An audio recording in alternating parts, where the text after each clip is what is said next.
Buzz, buzz, buzz, an extremely violent ryotsu surged from Zaraki Kenpachi's body. Within a radius of 1,000 miles, everything was enveloped and bound by an invisible force, making it extremely difficult for everyone to move, as if they were mosquitoes trapped in oil droplets. The air became abnormally viscous and dense. Ferocious. Kaido widened his eyes. In terms of aura alone, the current Zaraki Kenpachi was nearly twice as strong as before. What an exaggerated increase, truly. Interesting. Kaido suddenly burst into laughter, the hatred in his eyes disappearing without a trace, replaced by a sense of joy. I've been waiting for this. This kind of feeling is what makes it interesting. He was a man who had attempted suicide more than once in search of this kind of excitement. Battle? It was something he loved. Boom. The enormous wolf's tooth club clashed with the Zanpakuto, creating a tremendous sound. The sound seemed capable of piercing people's eardrums. The sky split open in the center of their clash, and the earth groaned as if it couldn't bear the strain. Clang. Clang. Clang. Clang. Ha ha ha.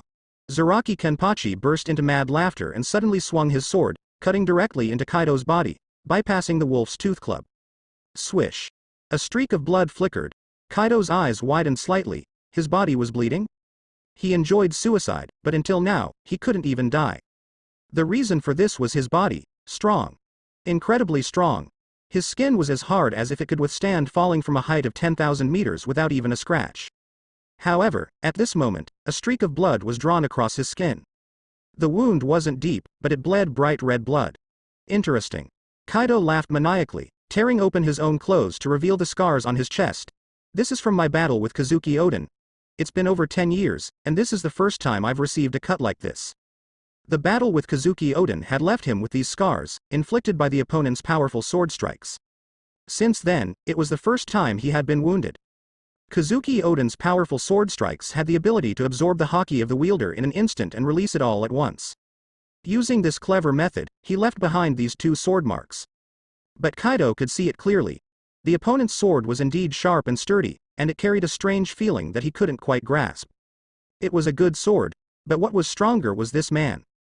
In fact, Kenpachi had always treated his sword as a mere tool for combat. Before his power awakened, he couldn't even hear the voice of his Zanpakuto. In his hands, his own Zanpakuto was just a tool for killing enemies, unlike the battle companions in the hearts of other captains. What was powerful was himself, not the sword. So, Kaido narrowed his eyes. I'll ask you to die. He suddenly reversed his grip on the wolf's tooth club, and thunderous sounds erupted. Faint black lightning flickered on the club, incredibly fast. Thunderous 8 trigrams. With this strike, he had once knocked Luffy, a 4th gear user, unconscious. Zaraki Kenpachi's pupils contracted, and in the next second, the enormous wolf's tooth club appeared before his eyes. Boom. In an instant, he was sent flying like a golf ball, soaring far away. Boom.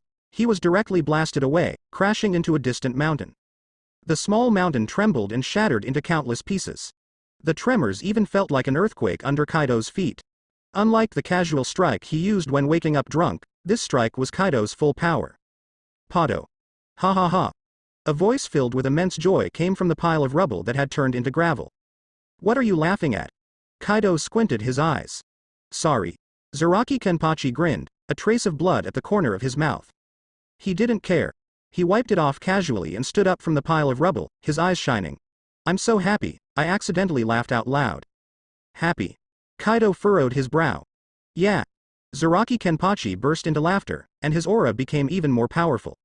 His sword seemed to tremble, making a creaking sound. It's been so long since I've felt this.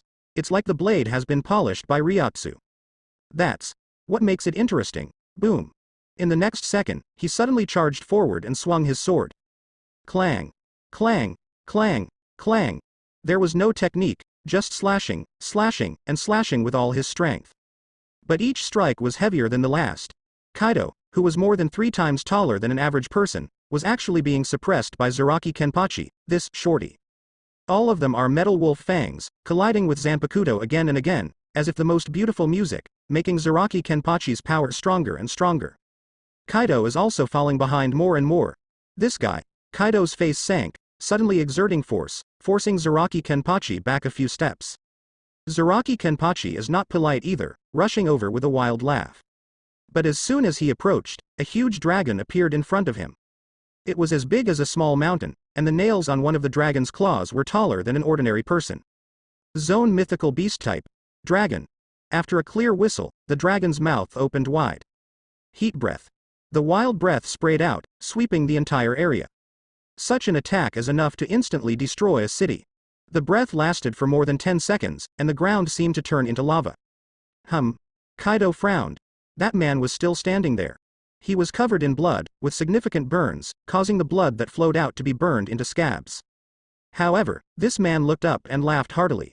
Zaraki Kenpachi's movements were rough, causing the dried scabs to burst open again, splattering fresh blood. But he seemed to not care at all, just laughing excitedly. Great, it's amazing. He laughed heartily, his eyes filled with madness. It wouldn't be fun if it wasn't like this. Then, he crazily rushed forward and swung his sword. Kaido's face changed slightly, but he also didn't hold back and fought back. Swish. His dragon claws were sharper than a big knife, leaving bloody marks on Zaraki Kenpachi's body with each swipe. Zaraki Kenpachi swung his sword back, but Kaido easily dodged his attack. Although he had a huge body, his speed was even faster than before. This is the ability of the zone-type Devil Fruit. Enhancing the body's overall qualities, there is no loss of agility even when the body becomes huge. With a backhand swipe, Kaido tore open Zaraki Kenpachi's deadly armor, leaving another deep wound visible to the bone. But that man kept coming back, attacking again and again. This guy. A hint of suppression flashed in Kaido's eyes. Clearly, he had left wounds on Zaraki Kenpachi, clearly he had inflicted extremely serious injuries on him, clearly 10 slashes from the other party were not as heavy as one of his claws. But why? Why does it feel like I'm being suppressed by him now? Ha ha ha. Zaraki Kenpachi's laughter continued, his expression filled with wild joy. Completely ignoring his own injuries, he just kept slashing. An aura like an evil spirit rose from Zaraki Kenpachi, almost materializing. It even felt more terrifying than the pressure from Kaido's dragon. Die. Kaido attacked with all 4 claws, his eyes fierce. Splurt. Zaraki Kenpachi's body erupted with blood, in total. Front, back, left, right. Visible wounds, deep to the bone. The next second, the battlefield seemed to fall into silence. Zaraki Kenpachi calmly touched the wound beside his neck, blood continuously spewing out as if he had hit a major artery. TCH, if this continues, I'm really going to die. He lowered his eyelids, looking at his wound, pressing it lightly with his hand. Even though his physical fitness is strong, if he gets a few more wounds like this, he will really die. Sigh. There's really no way. He stretched out his hand, looking at the fresh blood that had just stuck to his wound. It's rare to have a taste of what they call swordsmanship. Kaido squinted his eyes. What are you saying? Zaraki Kenpachi calmly picked up his sword and said, when I first joined the 13th Division, I was tricked by an old man and practiced swordsmanship. Because it didn't suit my personality, all those cliché things about the way of the sword, I didn't like them, so I never used it. But there is one thing I agree with. Swish. The blade of Zanpakuto pointed directly at Kaido. Do you know, holding a sword with both hands is more powerful than holding it with one hand. Zaraki Kenpachi said, a smile reappearing at the corner of his mouth. Ah? What are you talking about? Kaido furrowed his brows. Do you need to say this kind of thing? Holding a sword with both hands is obviously more powerful than holding it with one hand. Is it necessary to say such a thing? Swish. The next second, Kaido suddenly extended his claws. I see, you really don't understand. Zaraki Kenpachi calmly looked at the other party. You don't know the difference between holding a sword with both hands and holding it with one hand. As he spoke, Zaraki Kenpachi held his Zanpakuto with both hands. Then he raised it high and slashed the coastline of Wano-kuni. Hold your ground. Don't pursue. Hold your ground. Shutenmaru shouted, cleaving a cannonball in half with his sword. Boom. The cannonball was split into 2 sections and immediately exploded. Who? Shutenmaru gasped for breath, squinting his eyes. Truly worthy of the beast's pirates, this is getting troublesome. Here, a fierce battle was raging. The Kaido pirates relentlessly bombarded the coastline of Wano-kuni while desperately trying to land. Wano-kuni's geographical environment made it easy to defend but difficult to attack. However, the beast's pirates, who had been in an alliance with Wano-kuni for over a decade, finally found a decent angle of attack. A brutal landing battle began directly. Some of Wano-kuni's experts had already engaged in combat with the Kaido pirates, including both skilled fighters and ordinary soldiers. Yokozuna Kawamatsu fought against Jack the Drought with a group of people, while Shutenmaru continuously supported various fronts to prevent the enemy from breaking through. Normally, landing battles were extremely difficult to win. Even with the element of surprise, along with equipment and numerical advantages, it was almost impossible to achieve a favorable exchange ratio. But this war was different.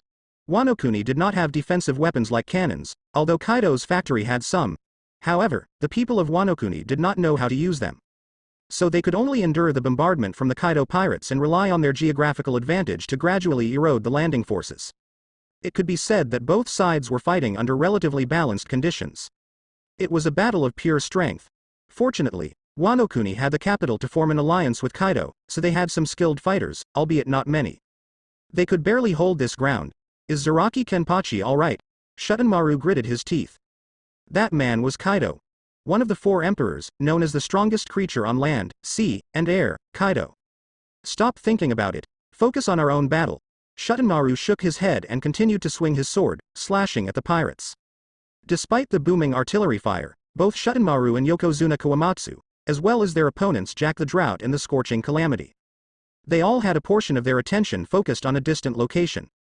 There, from time to time, came a sound even louder than the cannon fire. The clouds in the skies seemed to have been slashed multiple times, with countless cracks. That was the battlefield between Kaido and Zaraki Kenpachi. Who will win in the end? If it were before, Jack and the other pirates wouldn't worry about such things. But now, they had been fighting for a long time. Could that man called Zaraki Kenpachi really fight against us 4 emperors like this? The situation seemed extremely tense. Suddenly, the pupils of the Scorching Calamity and Ember Jizo contracted. Yokozuna Kawamatsu and Jack the Drought, who were locked in combat, also paused. Shutenmaru instinctively looked towards the rear. Crack. A loud sound, a crack, rapidly extended. The crack was enormous, like the cracks after an earthquake, stretching all the way from the distance to the coastline. This is. Kozuki Hyori, who was in command, was momentarily stunned, then instantly revealed a hint of joy. Jack and the Scorching Calamity's faces, which were originally firm, changed. This was a sword scar, and everyone knew that Kaido used a club, not a sword, along with his devil fruit ability. He doesn't use a sword, and at the location that everyone was concerned about. Tick-tock play button tick-tock. Tick-tock crimson blood keeps flowing. A sharp corner lies on the ground, ignored by everyone. Who? Kaido has already transformed into human form, supporting himself with his hands, gasping for breath. The wound on his chest, from top to bottom, is deep enough to see the bones, and he can even faintly see the injured internal organs. Fresh blood keeps flowing from the wound. It's surprising. A tough guy indeed. Zaraki Kenpachi chuckles, carrying his sword. Then, he casually carries his sword and turns to leave. Kaido's pupils shrink, forcefully supporting himself on the ground, looking up. Wait for me. What? Zaraki Kenpachi carries his sword, turning his head discontentedly. Where are you going? Kaido grits his teeth, his voice suppressed as if it's coming from his abdomen. Going back. I've had enough, Zaraki Kenpachi calmly says. Before Zaraki Kenpachi finishes speaking, Kaido suddenly props himself up on the ground, raising his body. What are you thinking? An angry voice shouts from his mouth, causing the blood to burst and stain the ground. Why won't you give me the final blow? You've won. The victory is decided. Kaido can't even stand now, his devil fruit transformation completely undone, and even moving is difficult. While the other party also has some injuries, compared to Kaido himself, it's almost as if they haven't been injured at all. The victory has already been determined. Sorry. Zaraki Kenpachi calmly looks at Kaido. I have no interest in someone who can no longer fight. I also have no obligation to give you the final strike. What are you joking about? Kaido's face is full of anger, his whole person resembling a mad demon. Ignoring the continuously bleeding wound, he shouts, Are you taking me for a fool? Just kill me. Kaido has not never lost before. He has been captured by the naval headquarters more than once, defeated by other 4 emperors. But even when subjected to hanging, he would break the chains. Even when taken to the guillotine, he would shatter the blade. Even when stabbed by a spear, it would end with the spear breaking. He has survived until now not by relying on others showing mercy, but by relying on his formidable strength that can break free even when captured by the naval headquarters. Absolutely not by surviving like this, being let go by others. However, in the next second, a large hand suddenly grabs Kaido and lifts him up. Then, he meets a pair of calm and deep eyes. Don't babble here. Zaraki Kenpachi looks down at that demonic face from a higher position. If you also enjoy fighting, don't clamor for others to kill you. Don't think of dying just because you lost. Only when you die can you truly lose. If you lose and haven't died, it can only mean you're lucky. At a time like this, you only need to think about how to survive. Kaido stands there dumbfounded. What are you saying? Stay alive, and then think about how to kill the person who didn't kill you. Zaraki Kenpachi calmly says, then reveals a smile. I didn't hold back when I fought you. It's your luck that you're not dead. Stay alive. Kaido is stunned, looking at the eyes of the man in front of him, listening to his words. Stay alive, and then come to kill me again. Silence. A long silence. Zaraki Kenpachi casually releases his grip, carries his sword, and walks away. Kaido lies flat on the ground, his eyes slightly narrowed. After a long time, he sighs deeply. Zaraki Kenpachi. Kaido, defeated? This doubt has been lingering in the hearts of the pirates who fought on the coastline. The most crucial thing is that after the sword marks extended here and exploded, they never heard a single sound coming from there again. Impossible. Absolutely impossible. That's our beast's pirates admiral, 4 Emperors Kaido. Soon, Enma Jingu personally took action, transforming into a toothless winged dragon, wanting to fly over and find out what happened. Of course, Sakazuki wouldn't let Enma Jingu pass so easily. Although it seems that Zaraki Kenpachi has the advantage, what if both sides are heavily injured? If Enma Jingu is allowed to pass, won't Zaraki Kenpachi be doomed? Risking his life, he entangled Enma Jingu. Enma Jingu couldn't break free, so he ordered the pirates to fight desperately. The pirates did go crazy in their attacks, especially the other calamity, Jack the Drought. If it weren't for Wano country's favorable geographical advantage and the efforts of numerous samurai like Korematsu, they would probably have been broken through. Regardless of Korematsu or Sakazuki, they were both at a disadvantage against the two calamities. The power of the Zone Devil Fruit displayed on them was truly formidable, showcasing the strength of the ancient dinosaur species. If it weren't for the assistance of others, they would have definitely lost.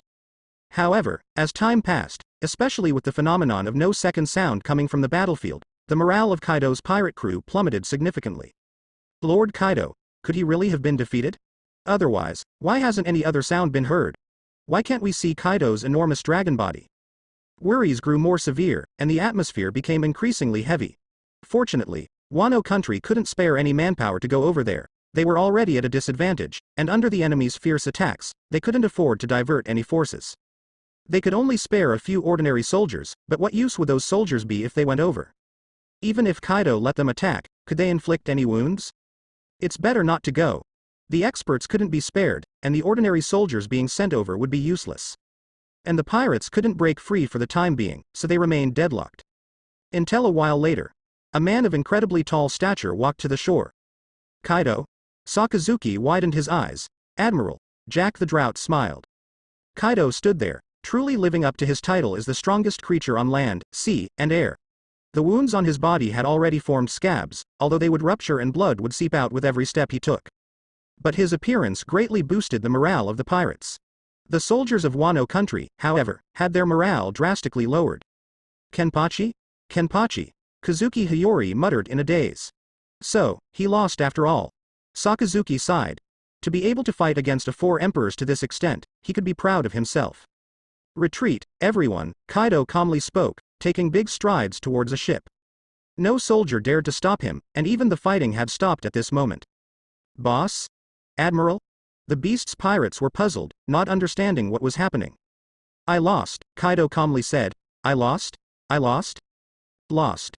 In an instant, it felt as if time had been suspended. Everyone stood there dumbfounded, not knowing what to say. They could only watch silently as Kaido slowly boarded the ship. Set sail, retreat. The voice was not loud, and it didn't match Kaido's usual rough voice. Everyone suddenly realized that this man had indeed suffered a serious injury, and he might have even come close to death. What about Zaraki Kenpachi? Kozuki Hyori was taken aback. If Zaraki Kenpachi had won, shouldn't he have rushed to the battlefield? Suddenly, a thought crossed her mind. No, could he be lost? In the outside world at this moment, Wano country was too closed off, and combined with Kaido's swift actions, the news of people heading to Wano country was only just starting to spread.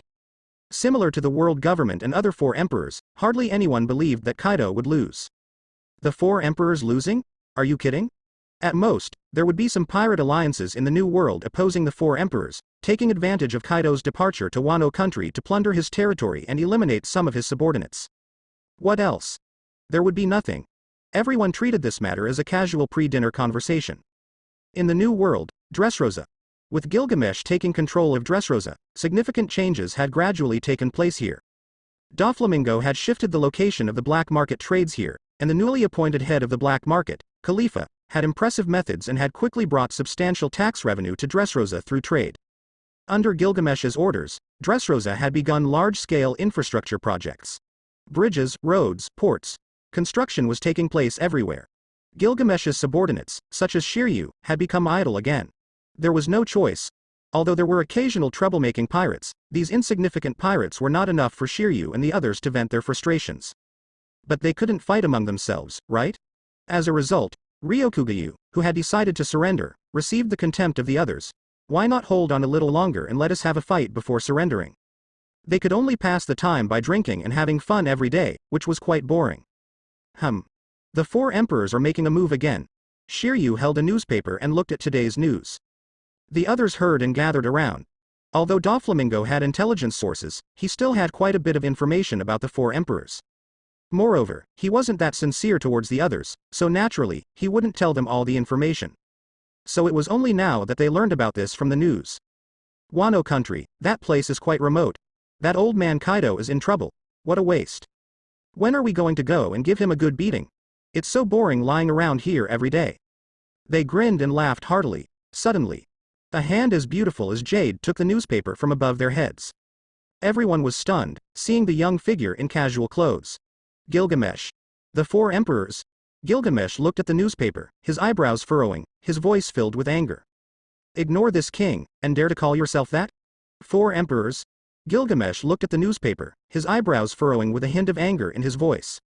Ignoring me, daring to call themselves emperors? Emperor, king, they are similar titles. In some places, emperor is even more prestigious than king. This is an offense. The surrounding pirates were taken aback and exchanged glances. The title of four emperors has long been recognized and hasn't changed for a long time. Even before Kaido and the other four emperors came into power, the title of four emperors already existed. However, you were angry now. Shiryu's mouth twitched as he tried to say, "My lord, have you never heard of the four emperors before? What, are they famous?" Gilgamesh coldly retorted. Shiryu's lips moved. "No, it's nothing." A hint of understanding flashed in the eyes of the others. So our lord doesn't know about the four emperors. No wonder. I felt something was off. After obtaining Dressrosa, our lord has been quiet for a long time, showing no intention of taking down the four emperors. Now it seems that he simply doesn't know about the existence of the four emperors. Unbelievable. For a moment, everyone didn't know what to say. Our lord doesn't even know about the four emperors. Prepare the ships. Gilgamesh said coldly. I want to see who these rats are that dare to call themselves emperors in front of me. My lord, who is our target? A subordinate curiously asked. Everyone. Let's start with that guy named Kaido. Gilgamesh gave the order in a cold voice and then turned and left. Afterwards, everyone exchanged glances and burst into cheers. A battle. A long-awaited battle. Shiryu touched his sword, and Vasco shot let out a hearty laugh, excitement evident on their faces. The eyes of the others also shimmered with excitement. They are not unaware of the existence of the four emperors, nor are they unaware of their strength.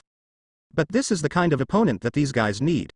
And peaceful days are not suitable for them. This is interesting. Shiryu's eyes flickered with a fierce light. A man like this is worth following. Then, everyone started to move. During this long period of time, Gilgamesh had already permeated his prestige into every corner of Dressrosa.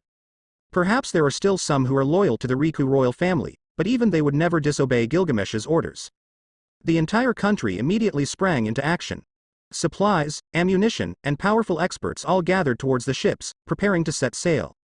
Finally, it has come to this. Gilgamesh's clone sighed softly. Actually, this operation was just an accident. It really was just an accident. Gilgamesh's clone happened to pass by where his subordinates were talking and happened to overhear their conversation. If it were just that, he could have pretended not to hear and walked away.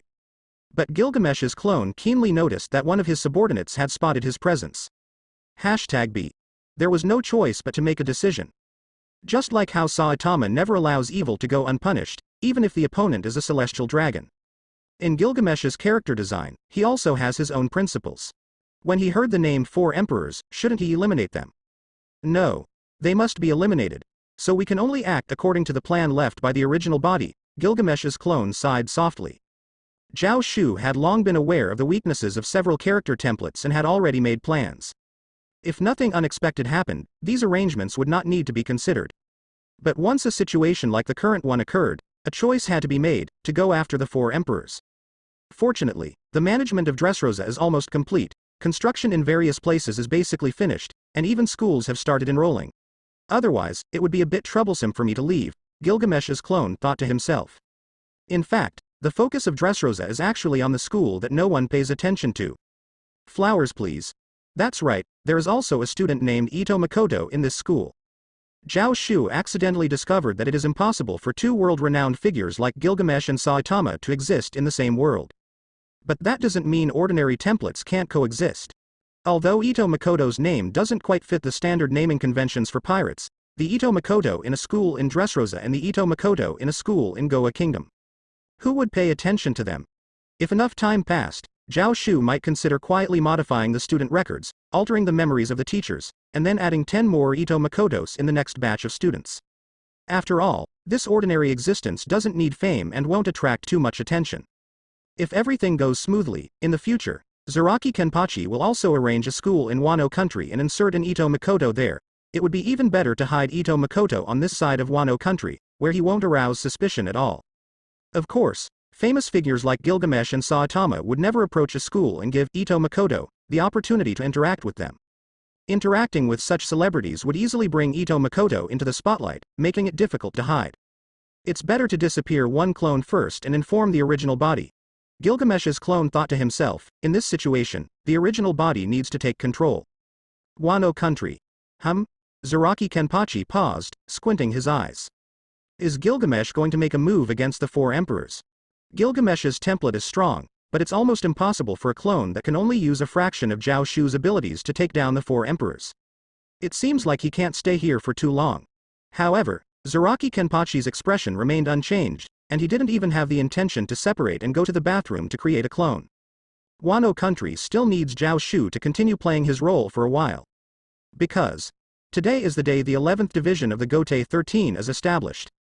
After a long period of time, Wano country has finally selected the members to join the 11th division. In fact, even before the battle with Kaido, Wano country had already started forming the 11th division. As a team to protect Wano country, this team was actually formed in a similar way to a mercenary group. Captain Zaraki Kenpachi, Vice Captain Yachiru. Although every time Kozuki Hyori expressed her desire to use the alias Yachiru as the vice captain, the old retainers like Jishiro Yukitaki vehemently opposed it. It's not that they didn't support Kozuki Hyori becoming the vice captain. Although the 11th division is only nominally in a cooperative relationship with Wano country, in reality, Wano country has almost handed over the position of the castle defense force to them. Such power naturally needs to be controlled by the legitimate lineage of Wano country. It's fine for Zaraki Kenpachi to be the captain, but the second in command must be someone from the higher echelons of Wano country.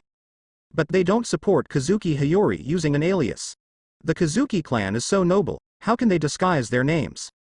However, in the end, even Jishiro Yukitaki and the others couldn't resist the persistence of the little girl. The other members are not a big problem. There are many ordinary samurai in Wano country, but the 11th division has stricter requirements, so it took until now to gather the required number of people.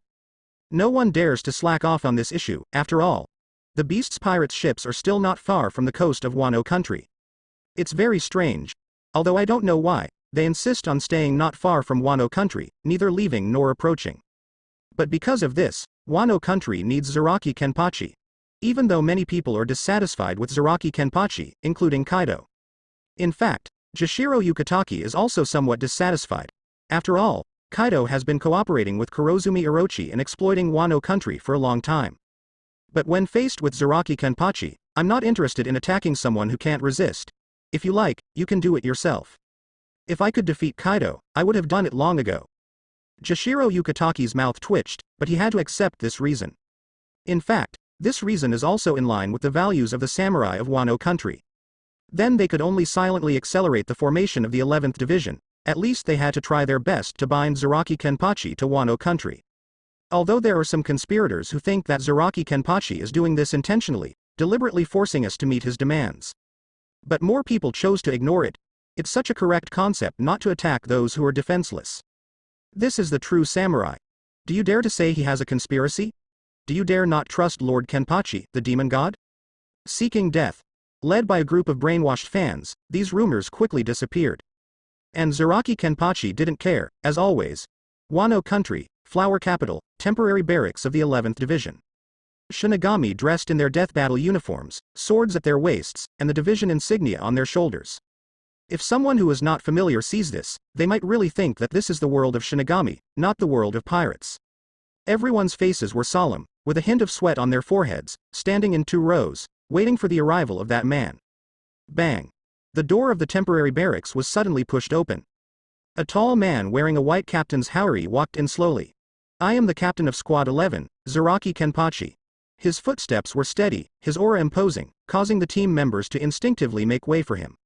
And behind him, Kozuki Hyori hung on his shoulder, a smile on her lips. Listen carefully. He walked straight ahead, not even glancing at his team members, and said to himself, I don't care about your age, background, or experiences. No matter who you are, none of it can be the basis or limitation for you to stay here, but there is one thing. Everyone instinctively looked at the man and subconsciously swallowed their saliva. Then they heard him say, my requirement for you is strength. His gaze was sharp. I like strong people, I like those who can fight. Direct, simple, and crazy. A pure pursuit of strength, not caring about anything else. These words calmly came out of this man's mouth. For a moment, the newly recruited team members instinctively swallowed their saliva, feeling suppressed. It was not only a clash of ideals, but also the immense pressure brought by this man. Agreed. Suddenly, a rough voice sounded. Everyone was stunned, then instinctively turned their heads to look, and instantly widened their eyes. The man who had just spoken was tall, with horns on his head, one of which was broken. He was wearing a peculiar death armor, and even loose clothing couldn't hide his powerful aura, as if a beast had entered the renowned world. Kozuki Hyori widened her eyes. He is. I have arrived, as you said. Boom. Boom. The man took big strides and stood opposite Zaraki Kenpachi. Zaraki Kenpachi revealed a smile, and at this moment, someone in the group instinctively said the name of that man. Although Wano-kuni is closed off, Kozuki Hyori has already begun planning the founding of a nation. At the same time, even though Wano-kuni is closed off, Kaido's pirate group is not. So the news quickly reached the leaders of the major forces. Is this true? Admiral Sengoku was dumbfounded, his eyes vacant. Is this a joke? Garp's mouth twitched, not knowing what to say. Kaido. You have fallen too. Charlotte Linlin narrowed her eyes, filled with hostility. Is this man also a swordsman? Hawkeye squinted his eyes and instinctively touched his sword. Dragon looked at the intelligence he had obtained, remaining silent for a long time. Interesting, truly interesting. Whitebeard laughed heartily, then took a big sip of his drink. There are indeed many nameless monsters in this sea. However, there was a solemn expression in Whitebeard's eyes. Because they all received a piece of news. 4 Emperors Kaido of the Beasts was defeated one-on-one in Wano-kuni and joined the organization established by that man. Organization name. Squad 11 of the Gote 13, and the name of the man who defeated Kaido was Zaraki Kenpachi. That's the 4 Emperors, the 4 Emperors. They are the unparalleled powerhouses among the late Grand Line Emperors, with only 4 individuals. Someone like that would actually submit, and that guy named Zaraki Kenpachi dares to recruit him too? How arrogant. When everyone heard this news, their faces became incredibly stiff, so stiff that it made people wonder if they had turned into zombies. First of all, the clearest point is that Kaido is definitely not weak. To defeat him and subdue him, no matter what means, whether it's through respect or coercion, at least it represents the strength of the force called the Gote 13. At the very least, there are now 2 4 Emperors-level existences, Kaido and Zaraki Kenpachi, who surpasses Kaido, representing the crushing of the other 4 Emperors. Although there may be differences in strength among the 4 Emperors, it is unlikely that it would be to the extent where 2 4 Emperors cannot defeat one person. This is troublesome. Sengoku from the naval headquarters had an extremely unpleasant expression. Originally, there was a balance of power on the sea. The Marines are one force, the 4 Emperors are another force, and the Shichibukai are another force. The 3 forces are not far apart in strength, which helps maintain balance. It is very troublesome for any one of them to become too strong. It easily leads to war. This is also the reason why he decided to implement the Shichibukai policy. It's not that as a Marine, he doesn't want to eliminate those pirates, but the cost of doing so is too high, and the gains are not worth it. In reality, the Shichibukai policy is effective, at least during Sengoku's era. The early part of the Grand Line has already calmed down major conflicts, allowing the Marines to focus their energy on dealing with the wars in the late Grand Line. This is also one of the reasons why Akainu dares to place the naval headquarters in the New World. But now, Zaraki Kenpachi, Uchiha Madara, and Gilgamesh. Sengoku's voice was low, they are all troublesome. Uchiha Madara can defeat Marine forces, his strength is definitely at the level of the four emperors. Or even stronger. Gilgamesh doesn't reveal his true strength, but he can easily cause the greatest changes. Why are there so many powerhouses in this sea? Fortunately, we still have Saitama. Sengoku sighed, this can be considered the only good news for the Marines. So, Sengoku, what are you going to do? Garp's face no longer had much laughter, instead, it carried a hint of seriousness. According to the world government's intelligence, Kaido has already started ordering his territories to change their flags to the 11th Division's emblem. This doesn't look like a false submission.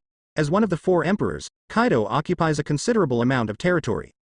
Most of it is under Kaido's flag, countries protected by Kaido, similar to the relationship between Whitebeard and the Fishmen.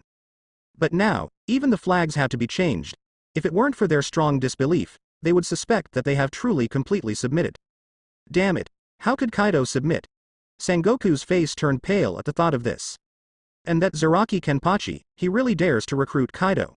In fact, it's not just Sengoku who feels the difference, even the people of Wano country can't help but have some doubts. Why recruit Kaido? Kaido is like a time bomb, he can rebel at any moment if he gets injured. Even if we don't consider his grievances with Wano-kuni, we shouldn't have taken him in. However, Zaraki Kenpachi didn't even bother explaining, and Kaido didn't even bother to respond. They simply didn't care to explain to those people. Not only the people of Wano-kuni, but even the members of the Beast's Pirates had many doubts. However, Kaido expressed that if you love to obey, and if you don't, then get lost. Compared to Wano-kuni, the Beast's Pirates were completely under his control, and he didn't need to say much. There were very few in the entire pirate group who dared to voice their dissent. Voicing dissent was an easy way to get killed. So, although many members of the Beast's Pirates were dissatisfied, they ultimately obeyed Kaido's orders and joined the Gote 13. As for those who wanted to leave, they were killed. Are the Beast's Pirates a group where you can come and go as you please? Well, it was Kaido himself who took action, and the people around him seemed to have poor memory and completely forgot what Kaido had said before, if you don't obey, then get lost. Or maybe what he said afterwards was, if you don't obey, then go die. The Beast's Pirates were relatively stable, but there were many in Wano-kuni who held opposing views. Especially some samurai who had grudges against the pirates, they simply didn't want these people to join their ranks. And finally, Kaido said the first words to them. Is the 11th Division yours, Wano-kuni? With just this sentence, everyone was left speechless. If it's not your influence, why can't members who have grudges against you join? Wait and see, he will rebel sooner or later, many warriors secretly thought. However, what no one expected was that Kaido actually followed all the rules of the 11th Division, and even if he made occasional mistakes, he accepted punishment. There was even a time when a group of warriors whose family members were killed by the pirate group sought revenge on him, but he didn't pursue it. He just used his strong body to endure their attacks. He only turned around and left when the attackers got tired and their swords became dull. At this time, the news that the four emperors had submitted to a man who had never been heard of before had already been published in the newspapers, spreading throughout the entire sea. It caught everyone's attention. The four emperors, actually submitting? Many people were almost wide-eyed in disbelief. Even the group led by Gilgamesh, who was about to set sail to conquer Kaido, showed great surprise. Kaido actually submitted. Shiryu widened his eyes. Unbelievable. The Hunter of the Black Moon, Catherine Dupin, calmly said, can someone like him still be a four emperor? They will definitely strip him of his title. Yeah, he's our target after all. Doflamingo smirked, his expression much more relaxed. At least they didn't have to directly confront a four emperor anymore. But that man named Zaraki Kenpachi actually defeated and made Kaido submit. There really are monsters everywhere in this sea. My king, what should we do? Doflamingo turned to ask. HMPH. Gilgamesh held the newspaper, a disdainful expression on his face. He truly is a false king who disrespects me, yet he can still submit to others. Fine. For the sake of him soon losing that title that offends me, let's temporarily ignore him. Doflamingo, among the remaining 3-4 emperors, which one is closest to us? Doflamingo's mouth twitched at the question. He couldn't possibly be thinking. But he still spoke. It's Charlotte Linlin of Wano-kuni. Good. Then let's change our target and go kill her, Gilgamesh said without hesitation. A fleet of ships set sail towards the Grand Line without hesitation. At the same time, news quickly spread. Gilgamesh is going to take down the 4 emperors. At first, Shiryu and the others thought he was planning a surprise attack, so they instinctively wanted to keep the information confidential. But Gilgamesh spoke up directly. A king should stand in the most dazzling position and charge towards the enemy without any disguise. And so, they went from being covert to being direct. After all, disguises were not suitable for these powerful pirates. They were even eager to face the 4 emperors head-on. Who would dare to announce their plans directly? We dare. As a result, just as the Marines received the information from a certain intelligence agent, Gilgamesh's plan was announced in its entirety the next second. The plan was very simple and clear. Find her and kill her. Ignoring the self-proclaimed emperors, the true king has arrived. Upon hearing this, Sengoku and the others looked at each other, momentarily unsure of what to say. Although the New World pirates have never stopped provoking the 4 emperors, this is the first time someone has done it so openly and without any disguise. Truly audacious. That Gilgamesh is really bold, isn't he? Sengoku's mouth twitched, sighing with emotion. Yes, Garp laughed heartily. This is interesting, this is fun. I would like to see if he can really take down Charlotte Linlin. The Marines were aware of Gilgamesh's strength. Although he is slightly weaker than Uchiha Madara in the Marines' ranking, and even weaker than the recently rising Zaraki Kenpachi, he is still undoubtedly a strong individual. To attack the Grand Line, even if he fails, he will definitely be able to inflict heavy damage on the enemy. Unfortunately, we Marines cannot intervene. Sengoku shook his head helplessly. Our current strength is too weak. Although Sengoku and the others have almost recovered from their injuries, the authority of the Marines was severely undermined by Uchiha Madara's attack. With the seas in turmoil, the Marines are stretched thin. Perhaps we can help Gilgamesh in taking down Charlotte Linlin. Sengoku squinted his eyes. Charlotte Linlin is also a major threat, greatly affecting the peace on the seas. If she is eliminated, it would be a good thing. At least Gilgamesh has a significant connection with Doflamingo, one of the 7 warlords of the sea, which affirms Sengoku's Shichibukai policy. Is it possible? Sengoku shook his head. The 4 emperors are the emperors ruling the seas. How could it be possible? Just as he was about to deny it, he suddenly remembered Kaido. Kaido, also one of the 4 emperors, and he is the most ferocious among the 4 emperors. After a moment of silence, Sengoku sighed. If Gilgamesh defeats Charlotte Linlin, his level of intelligence within the Marines will increase. Why do you care about that? Garp nonchalantly ate his senbei. If anyone should be worried, it should be Linlin herself. Sengoku was taken aback, then a smile appeared on his face. Yeah, that's right. In fact, just like Garp, Charlotte Linlin is extremely anxious. Or rather, angry. Boom. A house was directly smashed by her slap. Damn it. Damn it. Damn it. Charlotte Linlin's eyes widened, glaring like copper bells, almost devouring people. Mom, calm down, calm down. Charlotte's eldest son, Perispero, hurriedly advised, it's not a big deal, there have always been people provoking you. Before he could finish his sentence, he felt a gust of wind blowing, almost blowing him away. Charlotte Linlin widened her eyes and rushed to his face. Yes, but I'm the first one to meet someone who dares to speak directly to me. I'm going to kill him, kill him. The roars shook the entire Cake Island. The Charlotte family covered their ears and dared not say much. Because even before Yonko Charlotte Linlin declared war on Kaido, she had been mocking him in her own room. She had been mocking Kaido for a long time. For example, this waste's reputation is too low, if it were me, no one would dare to provoke me. Or, submit. Trash. Submitting to others is simply embarrassing. And also, with this level, he's worthy of being on par with me and being called a Yonko? The Charlotte family knew very well that Charlotte Linlin and Kaido had some relationship, apparently having been on the same ship before.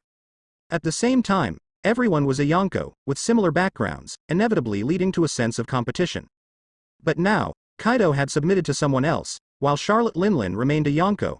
How could this not make her proud? However, just a few days after her pride, when she was preparing to seize territory in Kaido's domain, suddenly this news came. Someone dared to brazenly provoke her. How could Charlotte Linlin not be angry? Mom, calm down a bit. At a critical moment, Charlotte's second son, Katakoriko, who was also one of the suite commanders, steadied the situation. Holding his trident, he said in a deep voice, Mom, if you go there in a big way now, it will only make that guy named Gioragamesh famous. No matter if he succeeds or not, as long as we make a move, his reputation will grow significantly. It's better to wait for him to come over, and then. Crush him to death. Katakurico's words were like those attention-seeking celebrities in Zhao Shu's previous life. Initiating contact? That would only play into the other party's hands. It's better to ignore him directly, and then wait for him to come over and crush him to death. Upon hearing this, Charlotte Linlin's anger subsided a bit. The Charlotte siblings glanced at each other, finally feeling relieved. Pirates and celebrities are different, and it seems that their second brother was just fooling their mom. But being able to calm their mom's anger was already quite good. Worth it. Katakurico, who is this Georagamesh? What kind of person is he? Suddenly, a small hand gently pulled on Katakurico. To dare to provoke mom. Katakurico turned his head slightly and said, pudding. He's a dead man. Knowing this is enough. Charlotte Linlin was furious, but she waited for Gilgamesh's arrival among the nations. In fact, many people were paying attention to Gilgamesh's movements. Was he really going to fight Big Mom, or was he just pretending and planning to do something else? However, this did not prevent Doflamingo from using it as an excuse to demand benefits from the world government. For example, exempting Dressrosa from celestial gold. Can trade taxes be given preferential treatment? There are also many other aspects, most of which are for the benefit of Dressrosa, but there are also some that he planned himself. Gilgamesh knew, but he didn't care.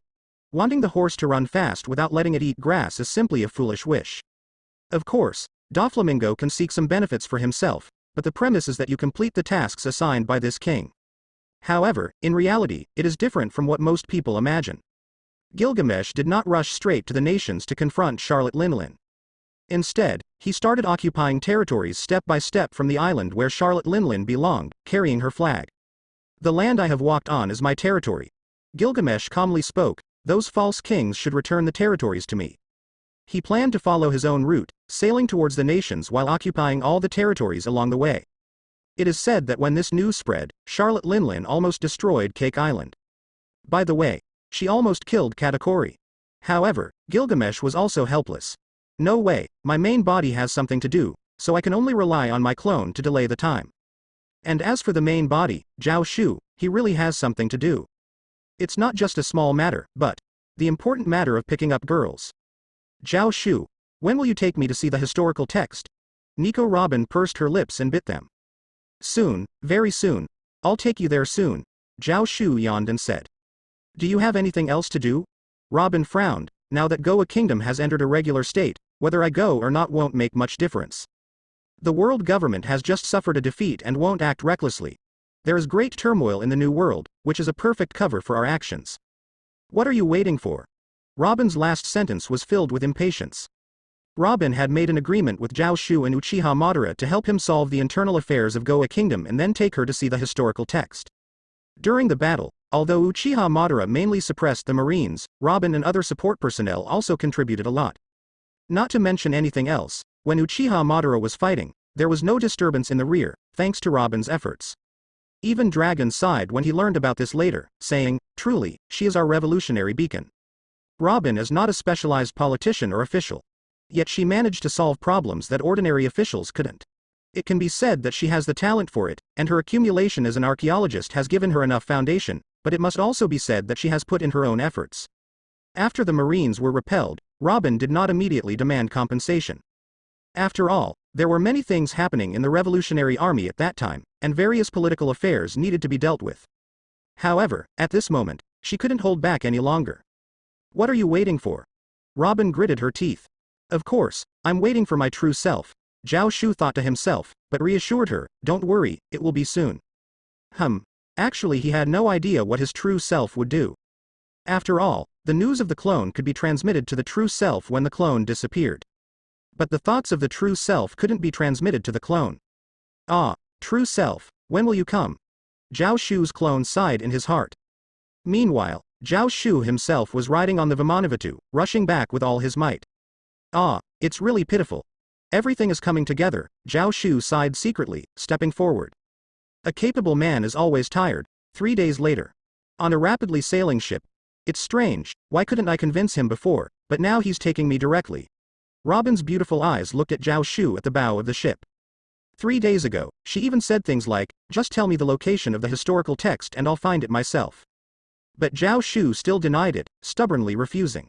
However, 3 days later, he seemed even more anxious than herself, mobilizing the fastest ship in the Revolutionary Army and setting sail with a few eternal pointers.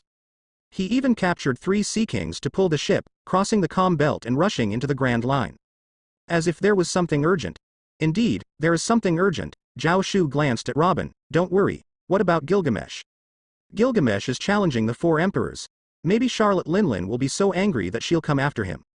Although the clone's strength is not afraid of her, it's difficult for the clone to overpower the part of Gilgamesh's abilities that belong to him. The clone can only possess a part of the true self's abilities. And Gilgamesh's heroic abilities are a part of Zhao Shu's abilities. A part of a part. It's not like Uchiha Madara, who has surpassed his prime, making it too difficult for the Gilgamesh clone to fight the 4 emperors. Isn't he in a hurry? Ah, there's nothing I can do, burdened by reputation, Zhao Shu sighed. Actually, there's a bit of trouble with Zaraki Kenpachi. Kaido joining the 11th Division is not just for show. It was a response to Zaraki Kenpachi's words of, stay alive and come kill me again. Whether the clone can disguise itself in front of a 4 emperors level existence is still a question. After all, there are always some inexplicable wild instincts in One Piece, and it's not impossible to discover something. Zhao Shu, Robin spoke softly, where are you taking me? Zhao Shu turned his head, Alabasta. Alabasta is one of the superpowers located in the Grand Line, with its capital being Alubarna. It has a standing army of 600,000 soldiers, and despite being entirely covered in desert, it possesses strong national power. The Nefertari royal family, like the celestial dragons, is one of the 20 royal families that were instrumental in the creation of the world government. However, unlike the celestial dragons, they did not hand over their country to others but instead entered the Holy Land. They can be considered a rare exception among the royal families. They treat the common people with kindness, and although the country suffers from perennial drought, the citizens' lives are still decent. Is the historical text here? Robin squinted her eyes and looked at the distant desert from the ship. Instead of entering a regular port, they chose to dock in a place near the coastline. Although the Revolutionary Army has already signed a peace treaty with the world government, everyone knows that it's just a useless piece of paper, only useful for wiping one's bottom. In reality, neither the Revolutionary Army nor the world government has any intention of being restrained by a mere treaty. Dragon spreads the revolutionary beliefs with greater enthusiasm in various places, while the world government. Their spies are constantly searching for the Revolutionary Army's stronghold. Of course, since they have publicly signed the treaty, they won't recklessly expose their intentions until both sides are fully prepared. But only publicly. Robin glanced at Zhao Shu. If the people from the world government knew that this, Uchiha Madara's brother, was here, they might directly mobilize the 3 admirals to attack.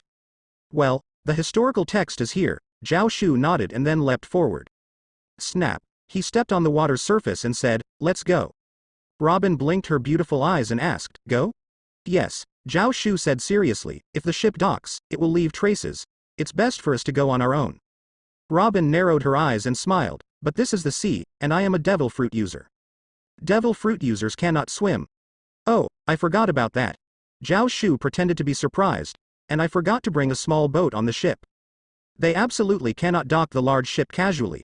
The reefs near the shore are enough to wreck their ship and cause casualties. What should we do then? Robin looked at Zhao Shu on the sea's surface, adjusting the corners of her mouth. Well. Zhao Shu pretended to ponder for a moment, then opened his arms. I'll carry you over. Is that the only solution? Robin looked at him with a smile in her beautiful eyes. I can only think of this solution. Do you have any better ideas? Zhao Shu replied without hesitation, smiling shamelessly. Yes, that seems to be the only solution, Robin agreed. Well, that's the only solution. But those who accomplish great things don't worry about trivial matters. Robin, don't be too polite, Zhao Shu said. Robin snorted lightly and glanced at him. Then, she leapt into Zhao Shu's arms. She wasn't some naive and innocent little girl. Although she hasn't had any intimate contact with any man so far, her days of wandering have made her understand many things. Although her face still had a blush, her expression remained calm. Let's go. Yes, Zhao Shu nodded and walked forward slowly. It really is a slow pace, about the same speed as an old man and old lady taking a walk. Feeling the beauty in my arms, along with that faint fragrance mixed with the smell of the sea breeze, who would want to walk fast like a fool? Feeling as if there are 2 hands on my body itching to move, Robin narrowed her eyes and said, Zhao Shu, can't we walk faster? Zhao Shu calmly replied, no, the sea is rough, and I'm afraid that if we go too fast, we might capsize. Robin glanced at the calm sea. Capsize. Yes, capsize. The place where Zhao Shu and the others landed was near a city called Omera. Elmira is known as the City of Green, one of the cities with the most plants in Alabasta. And their destination is Yuba, the oasis of Alabasta. However, a few years later, these two places, which were once rainy and prosperous, became dry and desolate. The reason is Zhao Shu as crocodile, one of the Shichibukai, here in Alabasta. Robin walked on the dry desert and calmly asked. Yes, Zhao Shu nodded, he is here. I heard that he seems to have become a hero of this country. Robin glanced at Elmira, which she had just passed, squinting her eyes.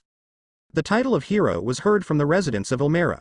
Do you think the Shichibukai can become a hero? Zhao Shu smiled ambiguously. Of course not. Robin narrowed her eyes, that person is a notorious pirate known for his cruelty. But he did eliminate pirates, and there were too many pirates encountered here in Alabasta. Not cruel enough, not powerful enough. Why should he become one of the 7 warlords of the sea? But Alabasta is a country near the entrance of the Grand Line, in other words, pirates who enter the Grand Line often appear here. Although these pirates are not as fierce as those in the New World, since they are pirates, they certainly won't be well behaved. And their numbers far exceed the number of pirates in the New World. From this perspective, Crocodile does indeed need to turn over a new leaf? I advise you to be careful, Zhao Shu yawned, his goal is similar to ours. Similar.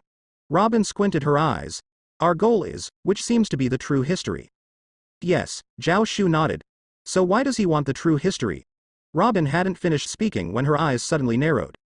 Excluding the historical markers, there are roughly 2 types of true history that Robin pursues. One is the true history that records information about the ancient weapons. The other is the blank history that records the 100 years of missing history. And obviously, Crocodile is not someone who loves history and is a true archaeologist. But if Crocodile also wants to pursue the true history, that means...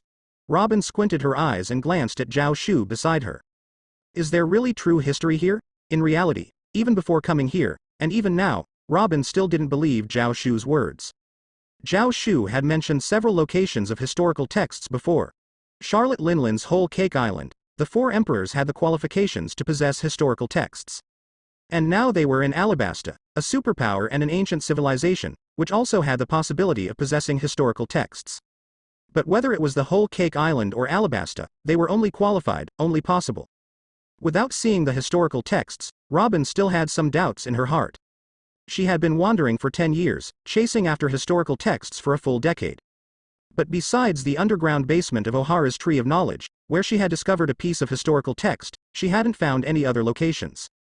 However, Zhao Shu claimed to know so many locations of historical texts. It was hard not to suspect that he was bragging. So this was also one of the reasons why Robin forced him to bring her here. If there were no historical texts, sorry, but she wouldn't listen to him like before.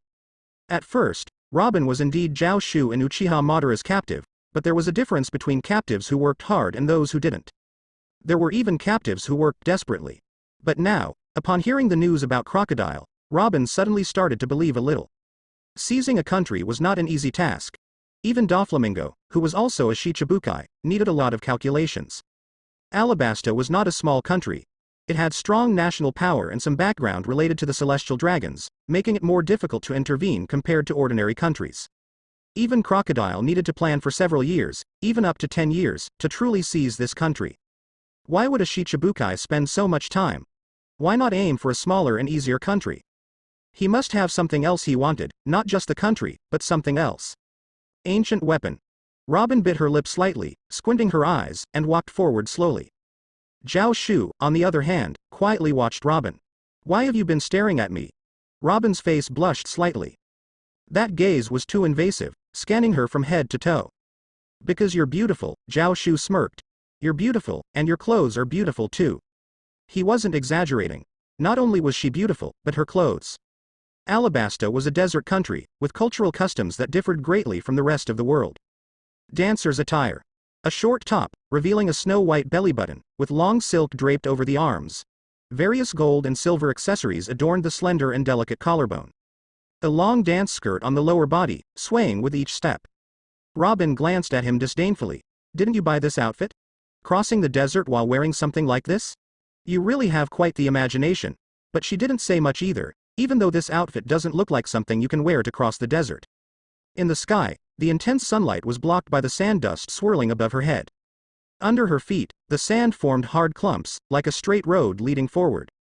With each step Zhao Shu took in front, a bit more of a path appeared under his feet. Although it was said to be crossing the desert, in reality, it wasn't much different from walking in the city. So this is what they call ninjutsu. Robin squinted her eyes and thought to herself. By now, most of the revolutionary army knew about Uchiha Madara and Zhao Shu's abilities. They weren't devil fruit users, but rather wielded a peculiar power called ninjutsu. It had various applications, seemingly usable in any situation, be it for attack, defense, or even walking. They didn't even need to worry about drinking water. Aside from the various water-style techniques, they also had something called a storage scroll, which was enough to meet their needs. They're really strong, Robin sighed softly. Not only were they physically strong, but they also possessed an impeccable strength. Zhao Shu didn't pay much attention. As he continued to gaze at Robin's slender figure, treating it as a scenic view, he expanded his perception to search for the historical text. He didn't randomly choose the route to Yuba, he specifically came here. Alabasta had two pieces of historical text, one in the royal tomb and the other written in the anime, where Luffy and the others walked in the desert and accidentally fell into a ruin. What he was currently searching for was the historical text in that ruin. After all, he knew the locations of the other historical texts and could head straight to them, estimating how much time it would take. Only this one required a slow search, and he didn't know how long it would take to find it. So, he started with this one.